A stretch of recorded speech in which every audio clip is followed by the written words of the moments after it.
Como habíamos dicho la semana anterior, mm, habíamos definido qué es la hermenéutica, cuál es su objeto de estudio, para qué nos sirve la hermenéutica, eh, cuál es la diferencia entre exégesis e eisegesis. Unimos los tres conceptos, vimos la división de lo que es la hermenéutica. Al menos señalamos que se divide en hermenéutica general y especial. Y antes de ver esa clasificación, propiamente lo que es la hermenéutica general, que nos vamos a dedicar al menos esta sesión y la otra a lo que es la hermenéutica general, repasemos un poquito los fundamentos de la hermenéutica bíblica. Eh, Vamos a ver lo que es la naturaleza de la hermenéutica. Cuando hablamos de la naturaleza de la hermenéutica, tiene que ver con su definición y qué es, para qué sirve, qué estudia. Habíamos mencionado que la hermenéutica es una ciencia porque tiene un objeto de estudio, tiene un procedimiento, o sea, un método, una estructura, pero también hablamos que la hermenéutica es un arte, porque requiere ciertas destrezas, habilidades, competencias, estudio, repaso, y a la vez, cuando uno se acerca al texto bíblico y empieza a hacer interpretación bíblica, mm, la verdad que uno, con la ayuda del Espíritu Santo, entre más escudriña, más estudia, más lee, puede llegar a mejores resultados a la hora de la interpretación. Por eso hablamos que es como un arte.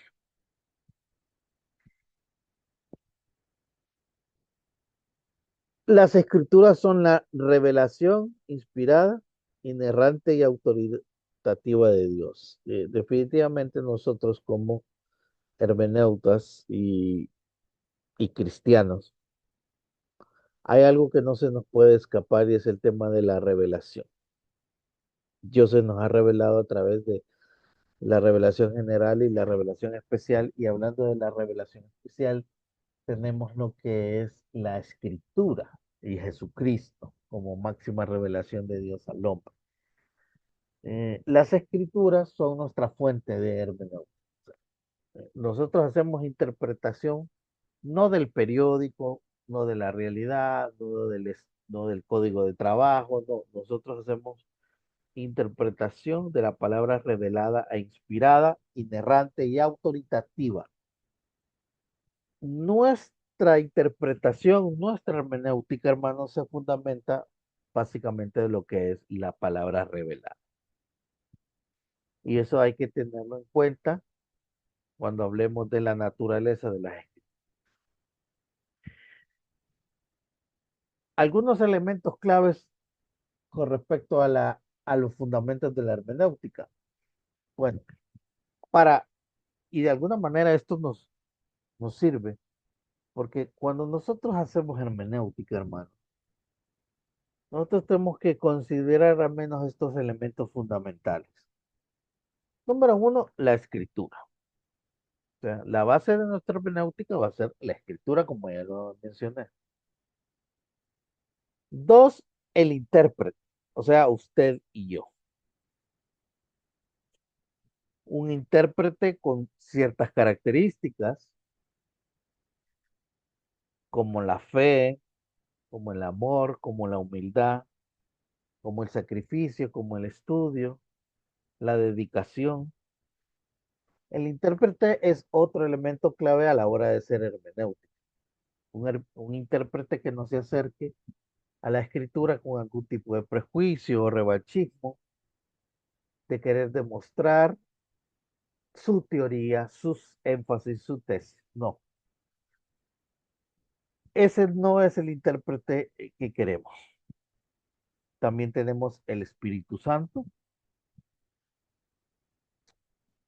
Cada vez que nosotros nos acercamos a la escritura, tenemos que depender del Espíritu Santo y para ello también incluye nuestra vida de devocional con él. Finalmente tenemos la metodología, lo que llamamos el método hermenéutico a implementar cuando hagamos interpretación.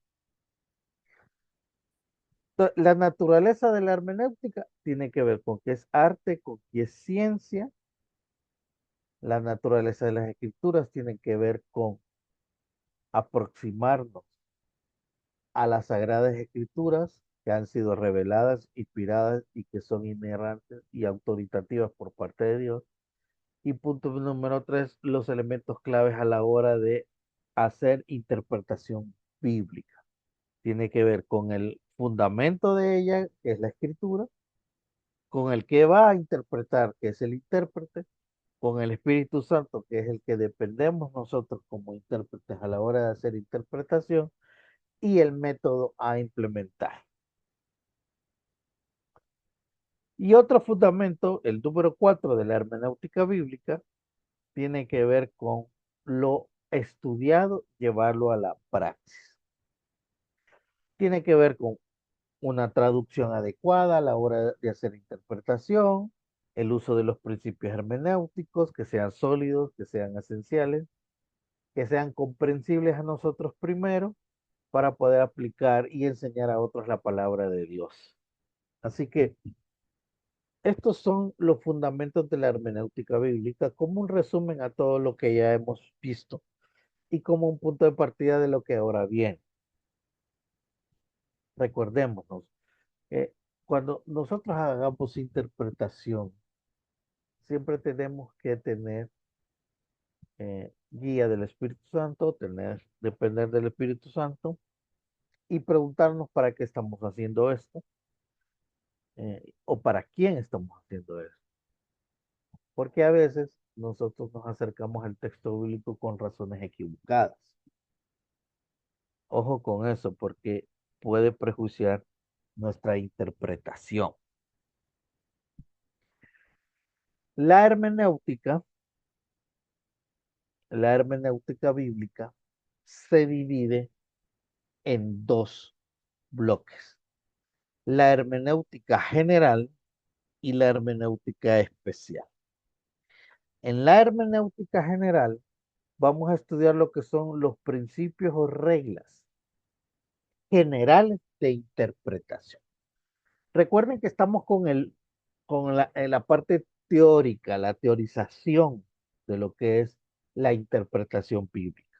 De hecho, así se llama el programa, interpretación bíblica. En la hermenéutica, nosotros vamos a ver una serie de reglas, o sea, los métodos, el método hermenéutico de forma general. Pero estos principios nos van a ayudar cuando nosotros apliquemos el método o uno de los métodos. Por eso es que vamos a dar una serie de reglas que se deben de cumplir a la hora de hacer interpretación bíblica. Claro, no son los pasos, hermano, no es el método en sí, no hay que confundir, pero todo esto va a estar inmerso o dentro cuando hagamos interpretación bíblica. Por eso hay que tener mucho ojo y atención, porque estas reglas usted tiene que manejarlas a la hora de interpretar Biblia. O sea, no es que tiene que ir a los libros de hermenéutica y empezar a estudiarlo. Tiene que tener ya esto en su mente, en su memoria, en sus anotaciones, en sus libros de anotación. ¿Por qué? Porque cuando lee la escritura, usted inmediatamente va a pensar en estas reglas. Entonces, va a ser una guía práctica para comprender las escrituras. Ojo, no es el método en sí, pero estas reglas van dentro de los métodos.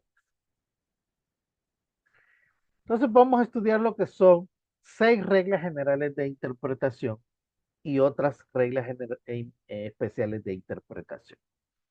Como mencioné, vamos a ver entre hoy y la próxima sesión, quiero cubrir lo que son las reglas generales para dedicar las últimas sesiones a las reglas especiales. Bien, entonces vamos a ver 6 reglas. Anoten, reglas generales de interpretación bíblica. La primera, y que la mayoría de manuales de interpretación mencionan, se llama interprete literalmente. Interprete literalmente. Ojo, que no lo engañe el título de la regla. Insisto, no son los pasos de un método de interpretación, sino que son reglas que deben de cumplirse a la hora de aplicar determinado método de interpretación. Pero definitivamente están en orden de tal manera que usted, cada vez que se acerque al texto bíblico, piense en estas reglas. Cuando hablamos de una interpretación literal, es que estamos hablando de literatura, hermano.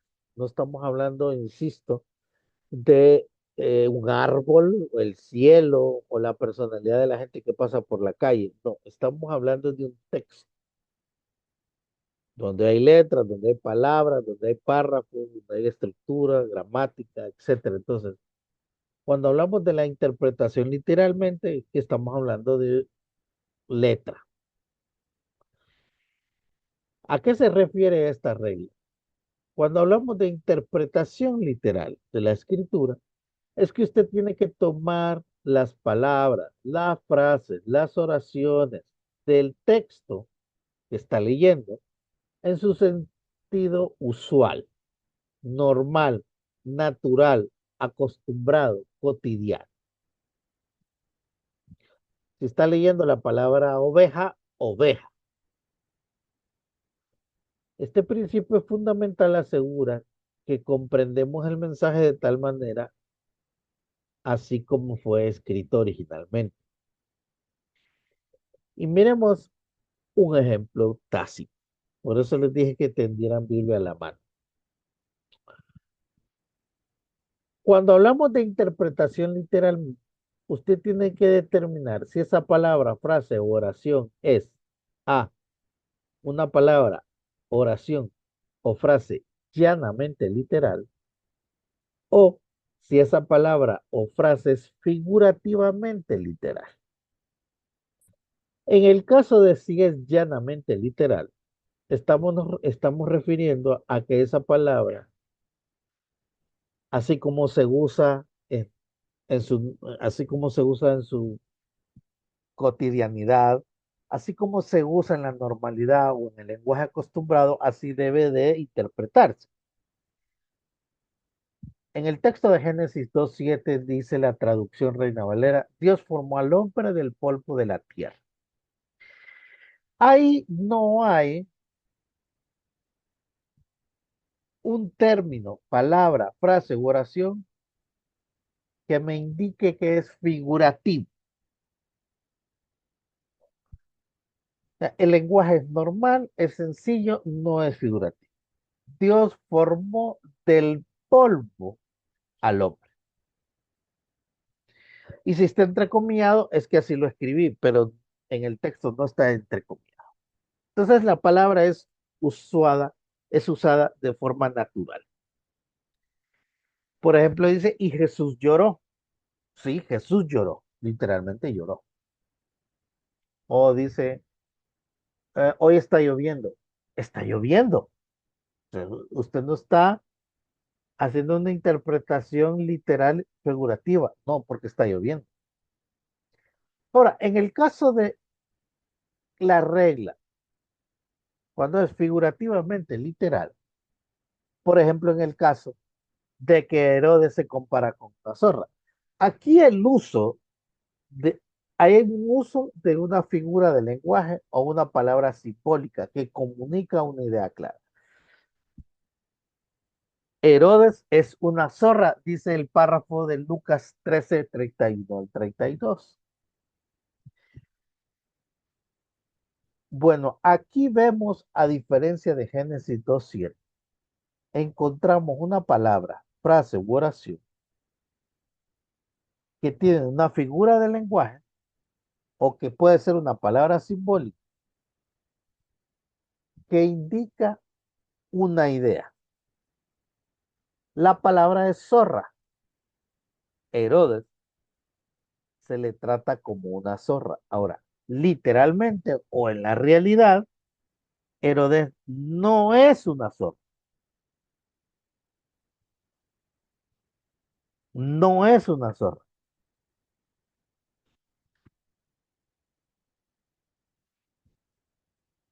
Por eso hay que fijarnos bien cuando leamos, hermano. Hay que identificarnos bien con esto. ¿Por qué? Porque a veces leemos e interpretamos literalmente, llanamente literal, pero de repente es figurativamente literal o lo viceversa. Interpretamos figurativamente literal, pero es llanamente literal. Un significado literal puede ser comunicado de manera llana o figurativa, pero el mensaje permanece claro y directo. Ojo con eso porque a veces nosotros estamos acostumbrados a solo interpretar literal.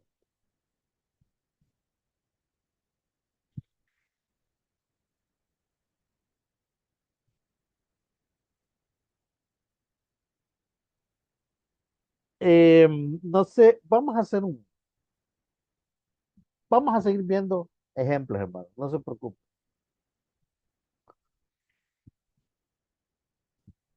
Um, a veces las palabras pueden decirnos varias cosas, pero el significado de una palabra en la Biblia se va a determinar al menos por estos tres factores.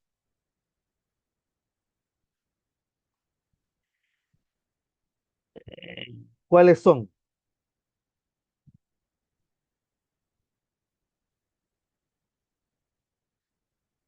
Una definición básica de la palabra, o sea, el significado fundamental. Y esto tiene que ver mucho, hermanos, con si es llanamente literal o figurativamente literal. ¿Ok? Dos, lo otro que tienen que determinar es su uso en la escritura. ¿Cómo se usa esa palabra en otra parte de la Biblia? Y tres, su contexto inmediato, el significado dentro del pasaje específico. Entonces, cuando uno hace análisis o está en el método,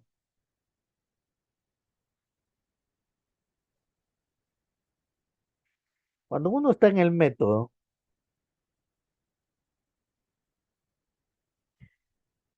uno identifica varias palabras clave, por ejemplo, A, B, C. Estamos en un texto X. Bueno, yo tomo esas tres palabras o dos palabras y primero busco una definición básica, fundamental de la palabra. Esto puede ser en una concordancia, un diccionario bíblico, un diccionario secular, etc.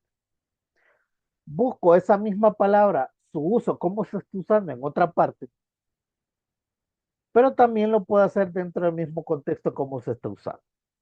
Por ejemplo, tenemos la palabra raíz. Tomamos tres textos, Marcos 6:4-6, Daniel 4:15 y 1 Timoteo 6:10. Si los pueden leer, por favor, y miramos cómo se utiliza la palabra raíz.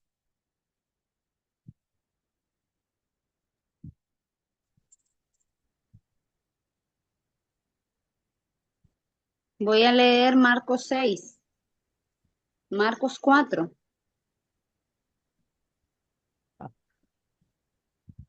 Ok, téngalo ahí. Alguien que entonces que lea Daniel 4:15 y otra persona que tenga 1 Timoteo 6:10.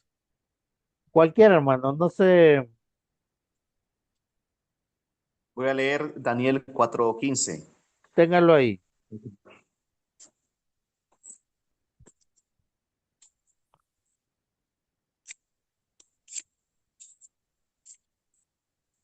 ¿Quién va a leer 1 Timoteo 6:10? Yo lo voy a leer. Ok. Pero yo quisiera que tuvieran a la mano los otros textos.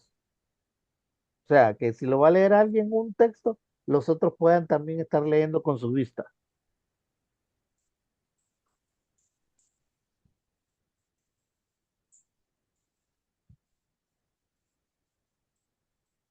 Ok. Perfecto.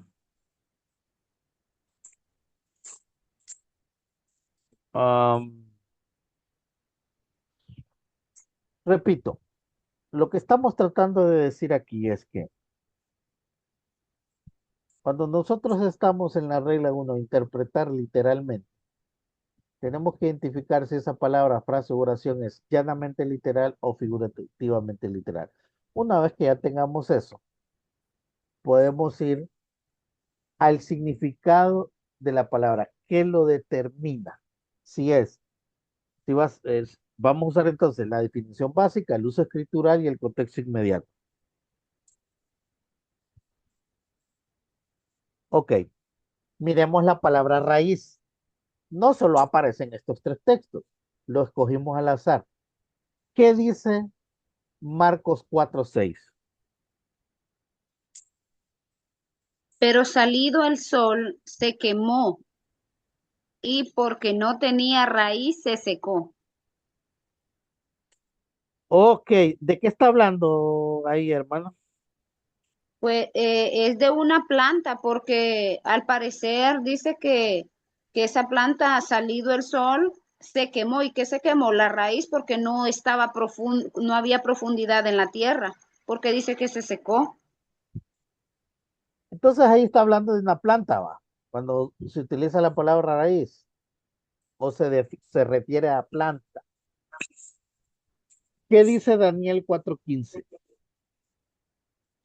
Daniel 4:15 dice de la siguiente manera: mas la cepa de sus raíces dejaréis en la tierra, con atadura de hierro y de bronce entre la hierba del campo.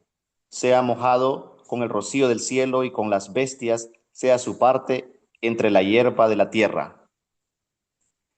¿A qué se refiere raíz ahí, según el texto? A origen. Sí, porque dice la cepa, acuérdese. Eso es como donde la cepa puede ser en una planta, cuando usted arranca toda la planta y arranca hasta la raíz. Eso es la cepa. Pero fíjese bien cómo se utiliza ahí la palabra. Y en 1 Timoteo, ¿cómo se utiliza la palabra raíz? Leo el texto, 1 Timoteo 6:10. Dice, porque raíz de todos los males es el amor al dinero, el cual, codiciando algunos, se extraviaron de la fe y fueron traspasados de muchos dolores. Ok. ¿A qué se refiere ahí, hermano? Pues está hablando, como decía usted, de un origen o figurado, ¿verdad? Porque raíz, porque no habla de una planta, sino de un inicio o algo, como dices, un origen. Aquí comienza. Correcto. De algo que lo alimenta, algo que lo alimenta. De algo que lo alimenta. Entonces, o la fuente, ¿no? Porque es como, ¿de dónde nos alimentamos? De la fuente, pues. Este pequeño ejemplo nos ayuda a entender que el contexto revela el significado de lo correcto. En este caso, aplicamos el inciso 3 que aparece en la diapositiva. El contexto inmediato determina el significado de la palabra o del pasaje. Porque ahorita solo estamos con el ejemplo del término raíz. Claro, el uso escritural, la definición básica, también igual lo podemos encontrar a la hora del estudio más profundo. Ojo, no los quiero confundir, no estamos en el método, pero para que entendamos el paso número 1, interpretar literalmente. Miremos otro ejemplo. La palabra carne tiene diferentes significados en la Biblia. Va a depender del contexto. No se interpreta literalmente. El contexto nos dirá cuál sería la interpretación más adecuada en cada caso específico. Por eso hay que tener cuidado con interpretación literal. Los escritores no se dirigieron a personas privilegiadas, sino al pueblo en general usando formas pedagógicas de la época. Sí, eh, Pablo, Jesús, los profetas, utilizaron muchos lenguajes figurados, hermano, muchas analogías, muchas parábolas, muchos dichos. Miren lo que pasa con Nicodemo y la discusión que tiene con Jesús. Ahí de entrada hay un lenguaje figurado, porque le dice Jesús que para, ¿qué es necesario para ser salvo? Le dice Nicodemo. Jesús le dice, tendrás que nacer de nuevo. Pero esta es una metáfora, porque literalmente no es que él tiene, porque el Nicodemo le dice a Jesús, y es que tengo que así de grande entrar otra vez al vientre de mi madre. Obviamente es metafórico lo que le dice Jesús, pero lo que Jesús le quiere decir es que tenés que destruir la vida antigua y comenzar una nueva.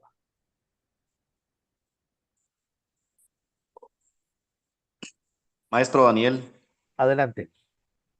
ese pasaje, bueno, esos pasajes que son así, que se mira como una supuesta discrepancia, Ajá. es la que utilizan los críticos, ¿va? O la alta crítica, o sea, los críticos para decir que la Biblia se contradice bueno, aunque ellos lo saben, solo es que ellos utilizan eso cuando las personas que quizás no han dado ese paso por ahí, por ese estudio. Fíjese, lo que más lo usan son los ateos Sí, los ateos. para contradecir que la Biblia no es palabra de Dios. Los críticos, a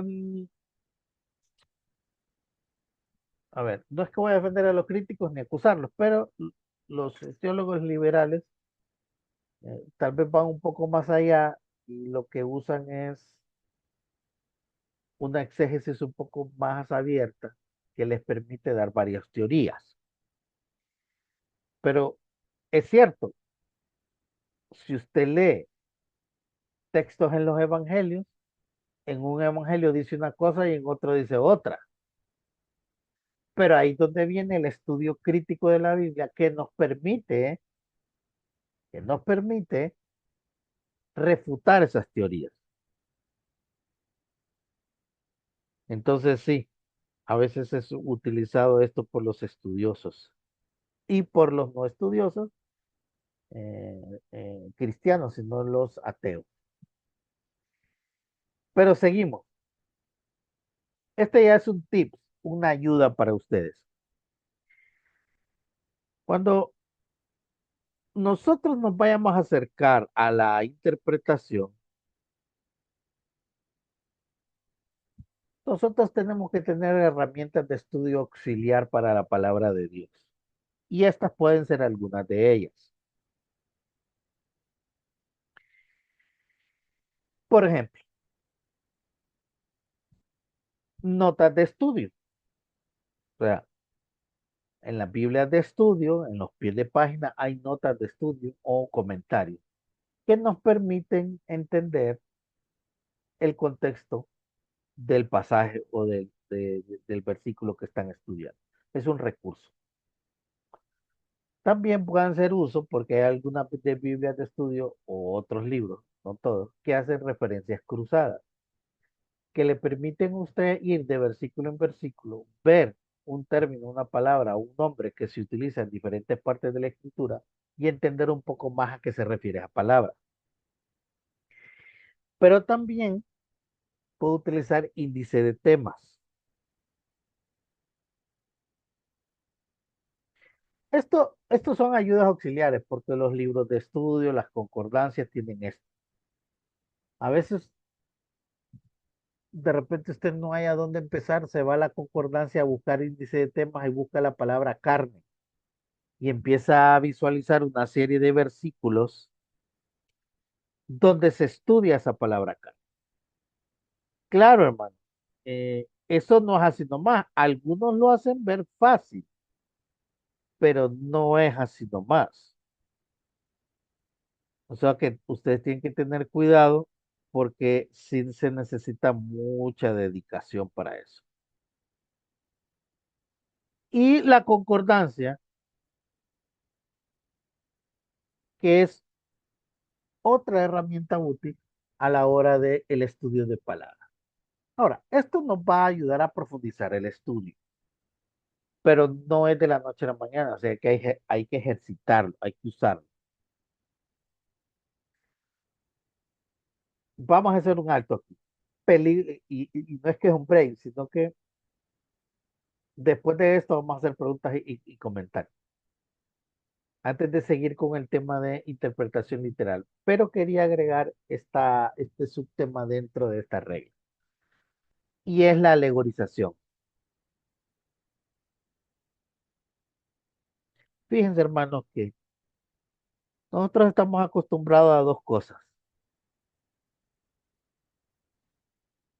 o a interpretar todo literal, o a interpretar todo alegorizado. O sea, decir que los carros de fuego que se llevaron a Elías o la visión de Ezequiel son naves espaciales, por ejemplo. Entonces, mire, el peligro de la alegorización, porque la Biblia se presta para alegorizar mucho. Inclusive, fíjense, y esto lo voy a dar como un tips, hay algunas personas, algunos estudiosos que consideran que si no se hace alegorización, no se estudian algunos pasajes y pueda que tengan razón. Ahora, la alegorización tiene ciertos peligros. Uno de ellos es que oculta el significado, porque al extenderse la alegorización o a poner más hincapié en la alegorización, podemos no ver o ocultar indirectamente el verdadero mensaje del texto bíblico. O sea, lo escondemos involuntariamente porque estamos más pensando en la alegorización. Y ese es el peligro de la alegorización. Uno de ellos. Lo otro es que puede ser demasiado subjetivo, porque la subjetividad a veces no tiene cómo demostrarla, cómo evaluarla, cómo verificarla, hermano, de alguna forma objetiva. Entonces ese es el peligro también de la alegorización. ¿Cuál es lo opuesto a la alegorización? Lo literal. Algunos le dicen super espiritualización a la alegorización. Ahora, la tendencia peligrosa a buscar un significado oculto o secreto, eso es alegorización. Y voy a pensar de atrás para adelante. O sea, la definición dice que la alegorización es lo opuesto a la interpretación literal.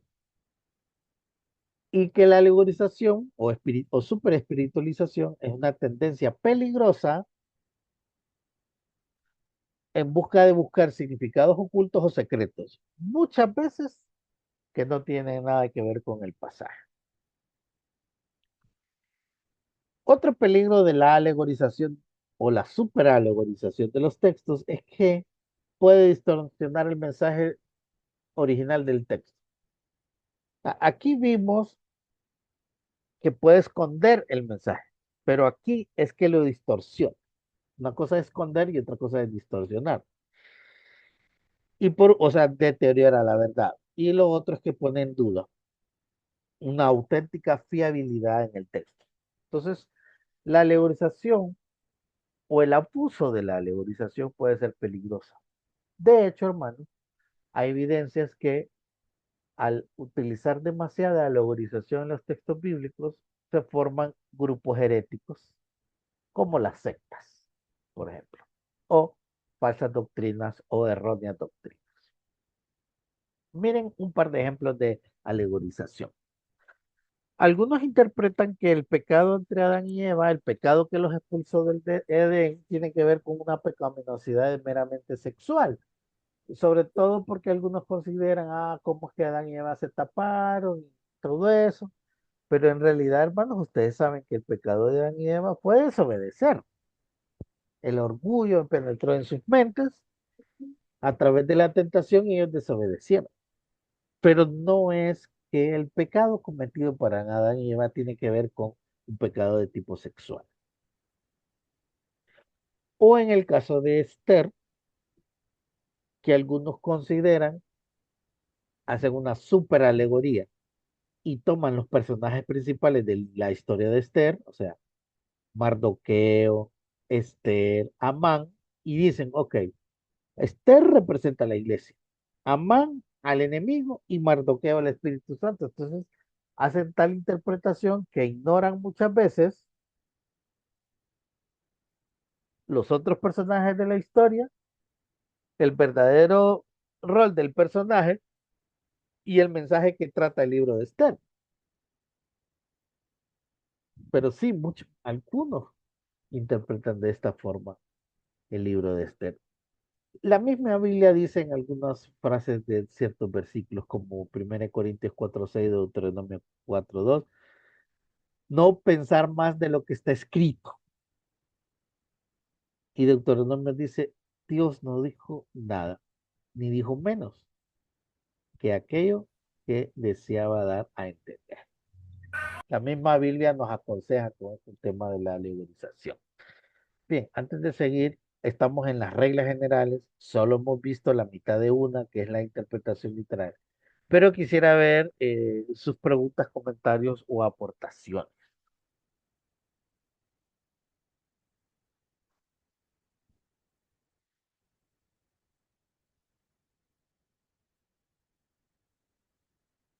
Cuéntenme. Hermano Daniel, buenas noches. Bendiciones, hermano Eric. Sí, yo quería hacerle una pregunta, consulta. Em, ¿Por qué será que en la mayoría de los casos, no sé si será alguna de las escuelas de interpretación, no sé, ¿verdad? Sí, Pero tenemos mucho, bueno, voy a tener que decirlo así, mucho pastor en el mundo de la especulación, ¿verdad?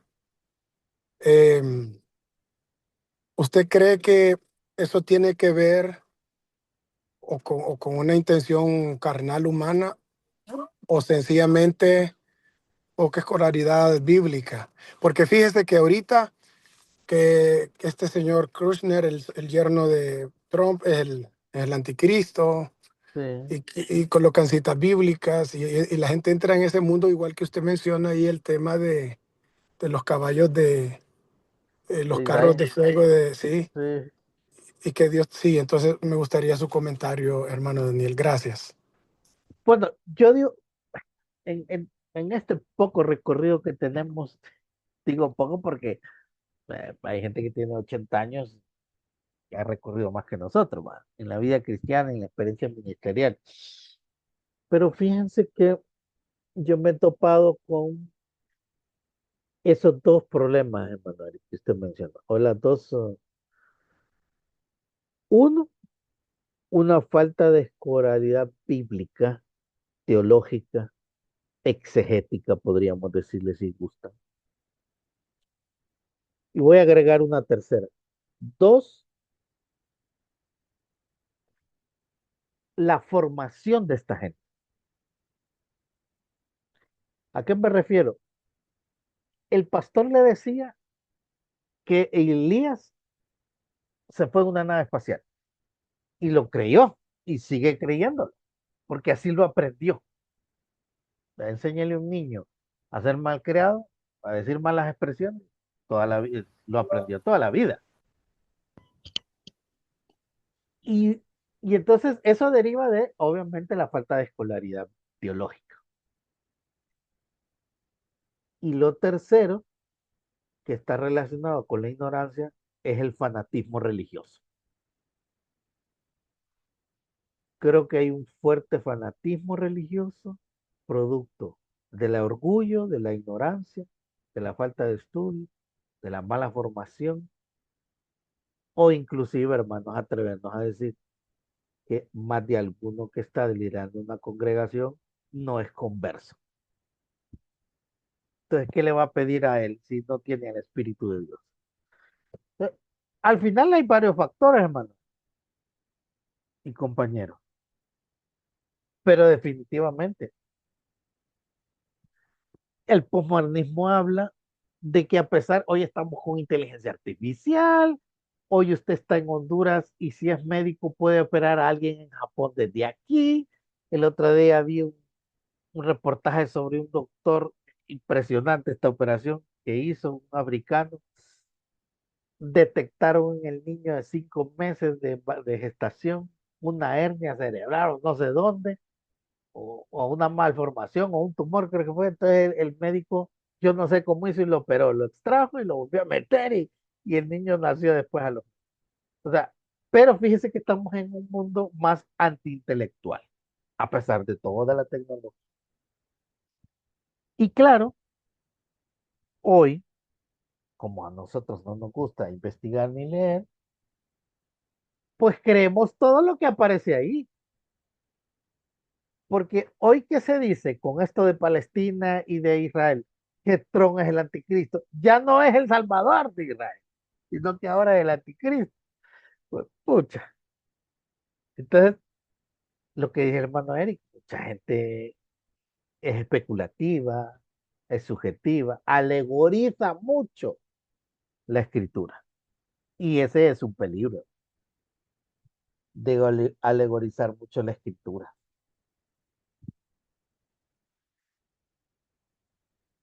Tiene que ver con falta de conocimiento. Pastor, como que no entendía un poquito lo que era alegorizar, pero con lo que dijo ya entendí. Es darle una mala interpretación entonces a la Biblia, ponerle como los pensamientos o cómo lo entienden ellos Sí, prácticamente. es que alegorizar, aparte de agregarle cosas, es que usted hace una interpretación hiperbólica del texto, lo exagera de tal manera que interpreta temas como el anticristo y ya le pone nombre y apellido a usted, o sea, usted ya le dice que Tron es el anticristo. O se acuerdan que decían que el finado este dictador de Venezuela, ¿cómo se llama? Hugo Chávez era el anticristo. En los 80, la interpretación famosa de la visión de Ezequiel y de Elías tenía que ver con naves espaciales, pero es que estaba en boga ese tema de los ovnis. ¿No se acuerdan ustedes de la película E.T. que salió en 1979 o 81? Entonces, la alegorización es peligrosísima, es peligrosa, porque no puede También, esconder el verdadero mensaje del texto bíblico, distorsiona el mensaje. Y como le digo, es una super espiritualización de tal manera que la alegorización lo que va a buscar es un secreto oculto detrás del texto. Así como las películas aquellas de Indiana Jones, ¿verdad?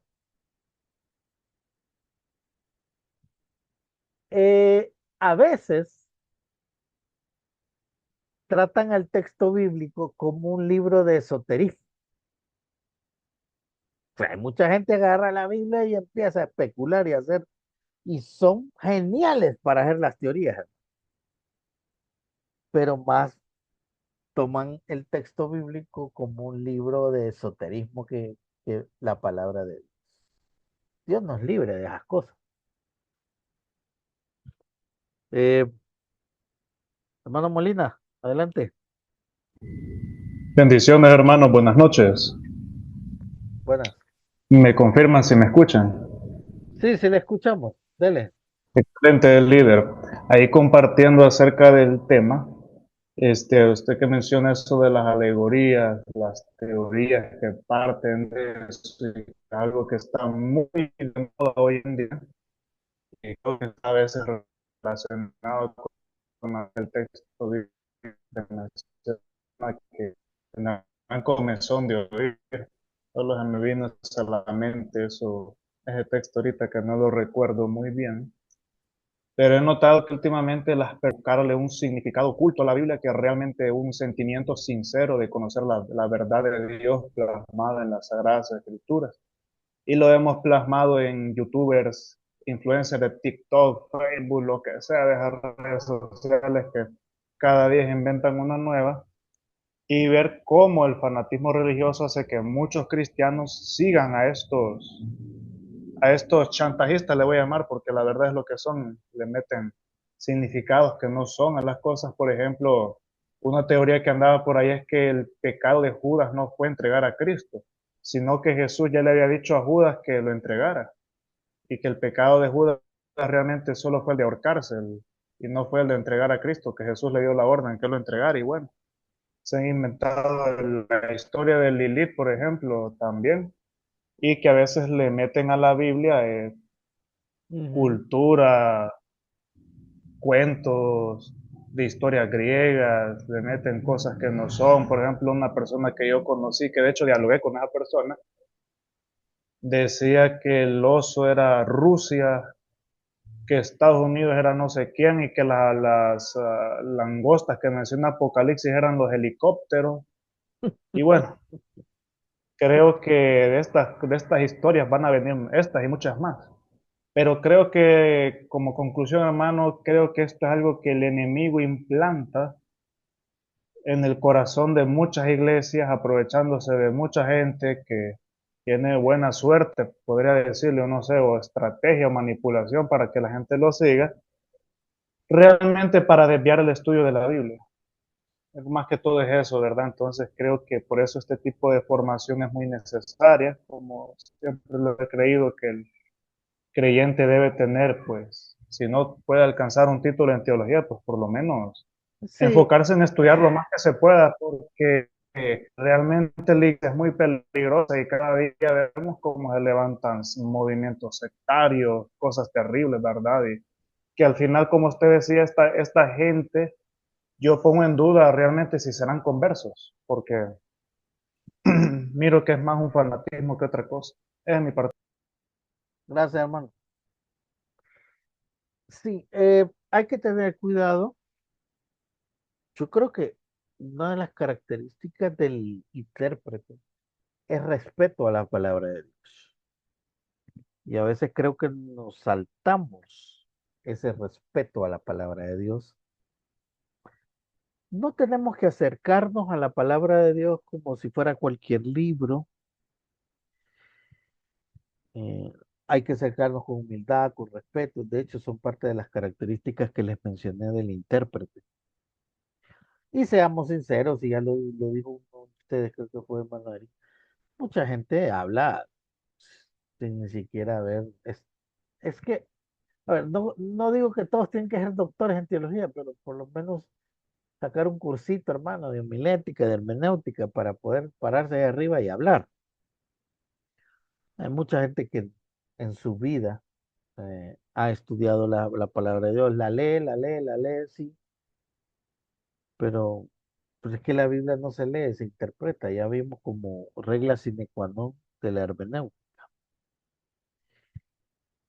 Ok, entonces repasando, la regla número uno de la hermenéutica general es interprete literalmente. Su trabajo como hermenéutica va a ser definir si esa palabra o término es llanamente literal o figurativamente literal. Si es figurativamente literal, entonces necesitamos profundizar en otras ramas, en otros pasos del método de interpretación. Y lo otro, ojo en caer con una interpretación alegórica de cualquier texto bíblico que usted vaya a leer o estudiar. Bien, sigamos entonces. Vamos a ver la segunda regla. Bueno, antes quisiera compartirles eh,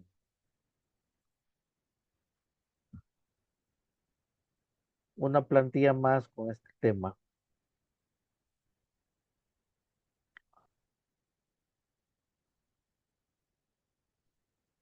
Ok, vamos a ver. Ok. No sé si están viendo la plantilla. Sí, ¿verdad?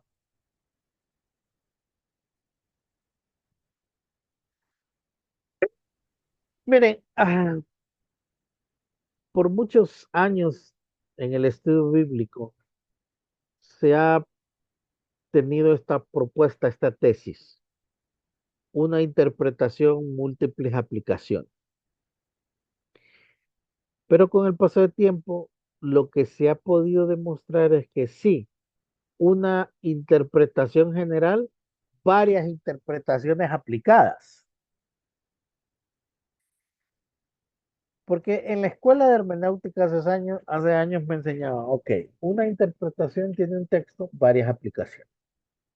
Según eso, cada pasaje tiene una sola interpretación correcta, es decir, un solo significado. No obstante, puede tener varias aplicaciones prácticas para nuestra vida. Eso sí, La cuestión es que ahora varía la interpretación. Lo que antes era una sola interpretación, ahora son varias.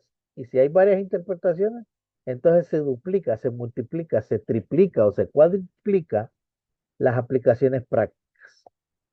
La interpretación tiene que ver con el significado único y verdadero que el autor original intentó comunicar a la hora de escribir el texto bíblico. Sí. La aplicación, las diversas formas en que ese significado puede aplicarse a diferentes situaciones y contextos. Estamos claros en que la interpretación entonces tiene que ver con, con descubrir por parte del hermeneuta qué quiso decir el autor original cuando escribió todo lo puedo en Cristo que me fortalece. Segundo,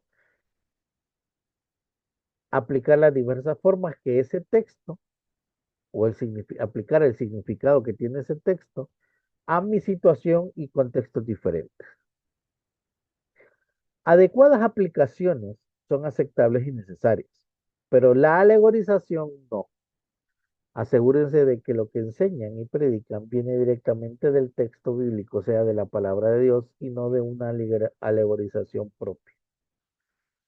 Digamos que esta es otra clave en estas reglas generales de interpretación. Vamos a la 2. Yo creo que aquí nos vamos a entender en esta 2 porque es bien extensa. Una vez que nosotros apliquemos la regla 1, pues seguimos con la siguiente. La interpretación del texto bíblico dentro del contexto. ¿De cuál contexto? De lo que llamamos contexto bíblico. En la interpretación bíblica, amados hermanos, al menos se distinguen varios contextos. Una cosa es el contexto bíblico, otra cosa es el contexto bíblico del texto, mejor dicho, el contexto cultural y el contexto social. Cuando nosotros nos referimos al contexto bíblico, nos estamos refiriendo al texto mismo, o sea, a los aspectos más importantes que el exégeta debe de considerar a la hora de la interpretación. Pero entiéndase que existen diferentes contextos. El contexto bíblico, el contexto cultural y el social. Como nos vamos a concentrar en el número 1, voy a omitir ahorita el 2 y el 3. Solo voy a mencionar esto. En el caso del contexto social y cultural, el hermeneuta, el exégeta, o usted o yo, cuando vaya a hacer interpretación bíblica, definitivamente tiene que ver qué arropa culturalmente al texto bíblico, al libro de la Biblia o al contexto bíblico, de forma cultural, social, política, económica, religiosa. Todos esos se llaman círculos de contexto o los contextos. Usted tiene que determinar a la hora de la interpretación. Ahora, lo primero que hay que hacer es el contexto bíblico, el texto. Usted tiene que descubrir, amado hermano y hermana, cuando esté estudiando la Biblia, cuando la esté leyendo, ¿cuál es el contexto bíblico próximo y cuál es el contexto bíblico remoto? Insisto, usted como exégeta, como intérprete de la Biblia, cuando esté estudiando el texto bíblico, usted tiene que identificar cuál es el contexto próximo y cuál es el contexto remoto de las escrituras. Ya vamos a hablar de eso.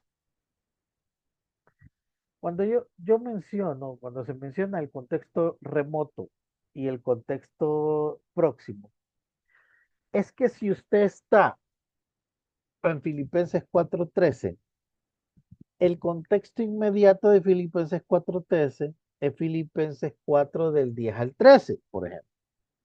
Ese es el contexto inmediato. El contexto remoto va a variar, porque puede ser el capítulo 4, el capítulo 3 y 4 o todo el libro. Va a depender de la extensión, no solo del pasaje, sino del libro donde está.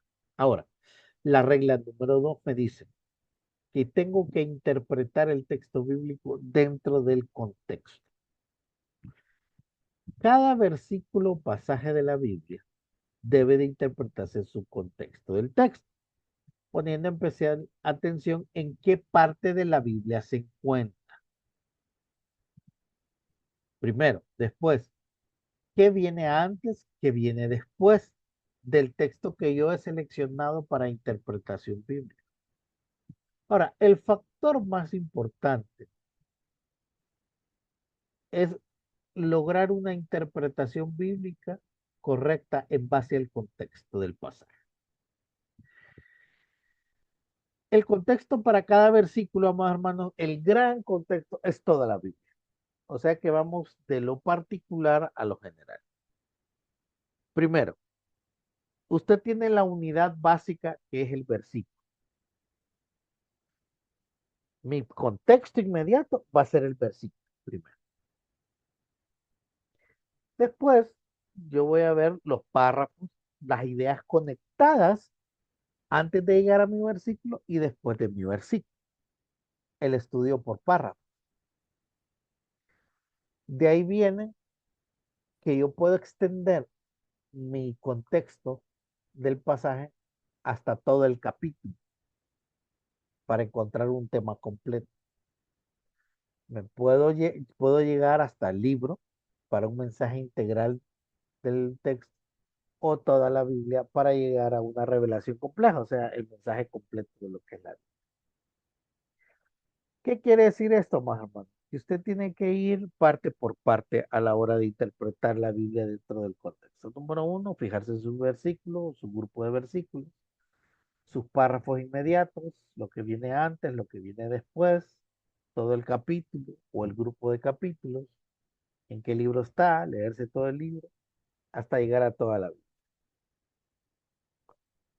Algunos ejemplos contextuales cruciales básicos. Cuando nosotros leemos 1 Corintios 7:1, si nosotros leemos aisladamente ese texto, podríamos llegar a la conclusión de que hay una idea con respecto al matrimonio que se puede distorsionar si solo notamos el versículo de 1 Corintios 7:1. Pero si nosotros leemos ese texto en su contexto, tomando en cuenta todo el capítulo de Corintios 7, 1 Corintios 7, o inclusive ver otros pasajes fuera de Corintios, podemos tener una completa comprensión del texto.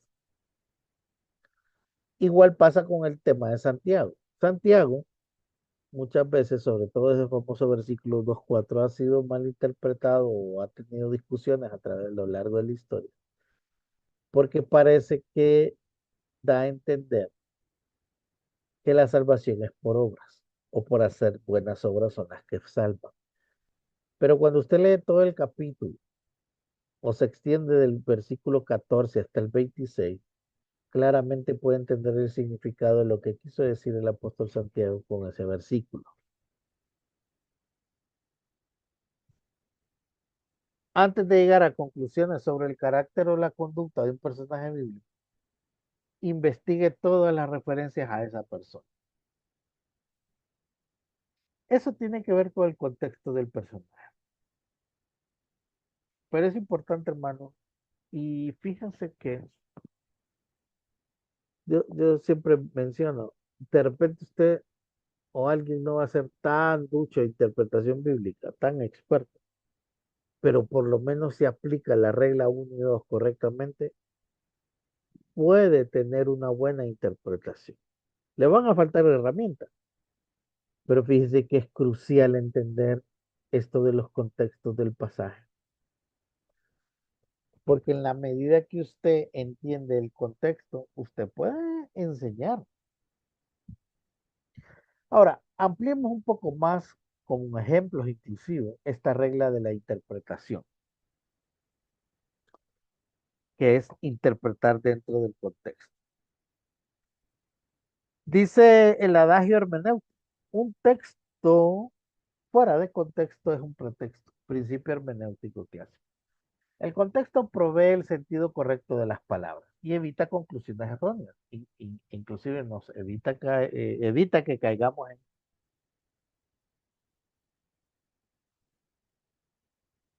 Primero, volvamos a definir los tipos de contexto del pasaje que hay.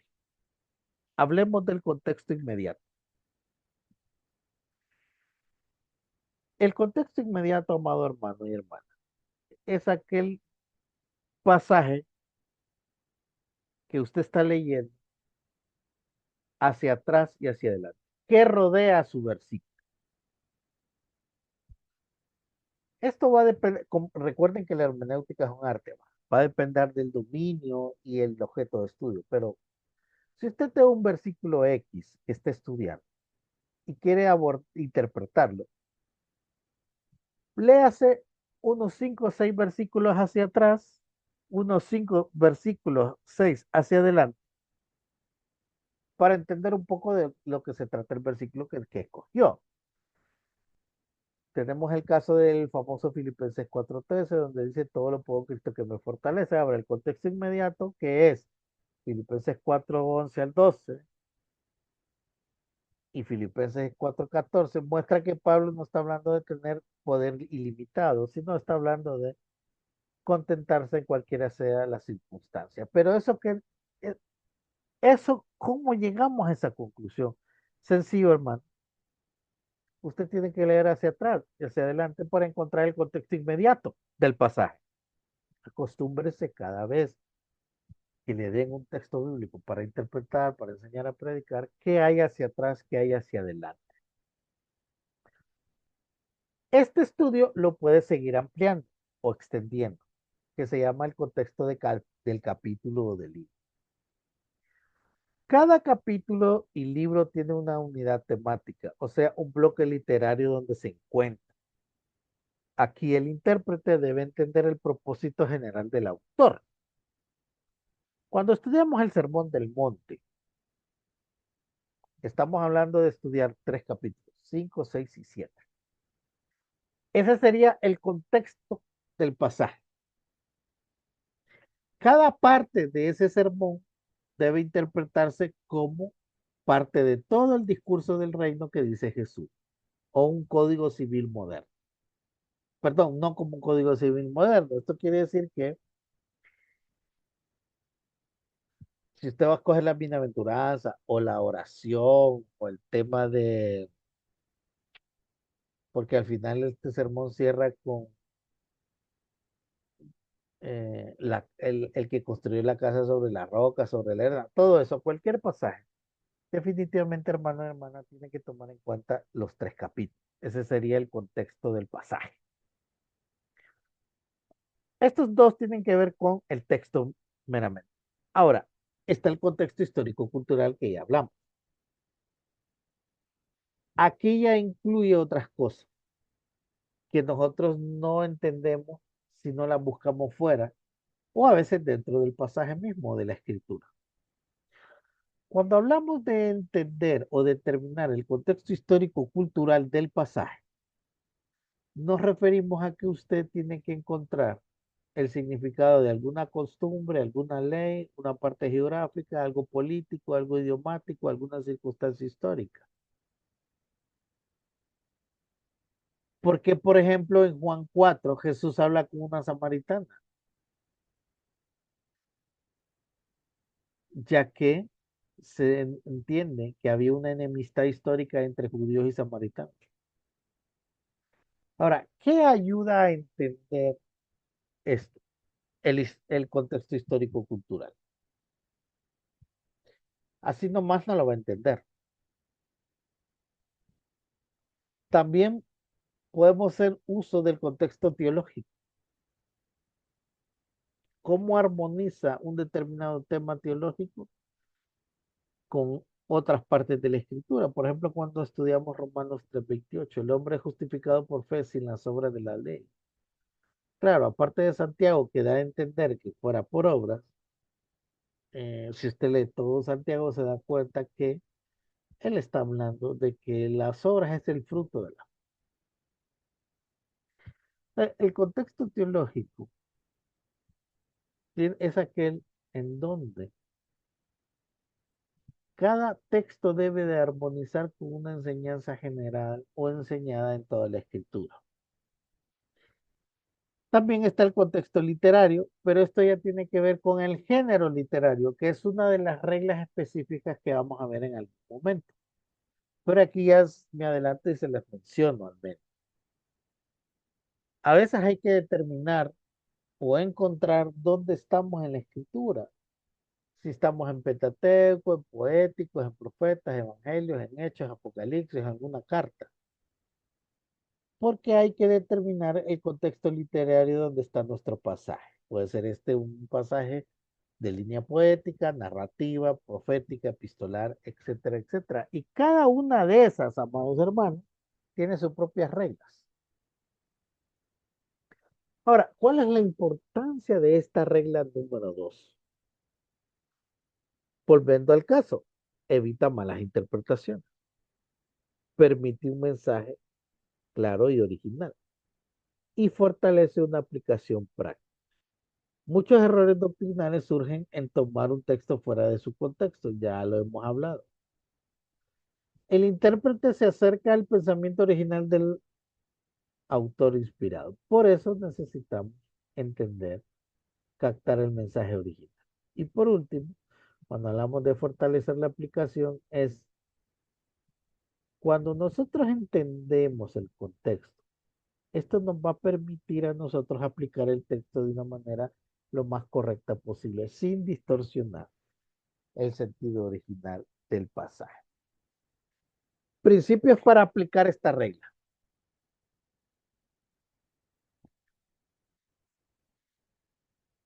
Primero, amado hermano, yo siempre sugiero que cada vez que usted va a estudiar un libro o un pasaje, léase todo el capítulo donde encuentra ese versículo. Inclusive antes de que me diga qué significa. Acostúmbrese, por eso para mí esto es importante. Cuando usted vaya a interpretar un pasaje de la escritura, léase varios versículos atrás o varios versículos adelante donde está su pasaje elegido. Y antes de decir de qué habla o qué quiere decir ese pasaje, léase el párrafo o capítulo antes y después. Trate de identificar el propósito del autor con su lectura. O sea, ¿qué está intentando comunicar con esto el autor? Puede observar repeticiones, duplicaciones, contrastes, conectores. Eso lo vamos a ver más detenidamente en el módulo 2, en el método inductivo. Compare pasajes paralelos o relacionados. Evite aplicar el texto a la actualidad sin antes tener, hermano, el significado original del pasaje.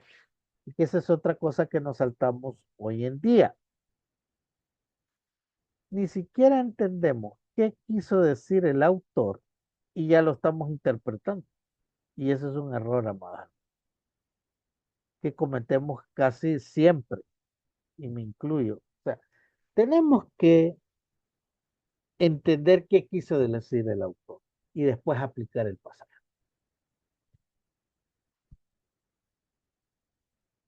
Reflexión final, el contexto es clave para una interpretación bíblica fiel y responsable. Sin el contexto corremos el riesgo de hacer que la escritura diga lo que nosotros queremos que diga o lo que nosotros queremos escuchar, en lugar de escuchar a Dios realmente. ¿Qué quiere decirnos el contexto? Bueno, vamos a, antes de ver este ejemplo, y con esto quiero cerrar, preguntas, comentarios, aportaciones.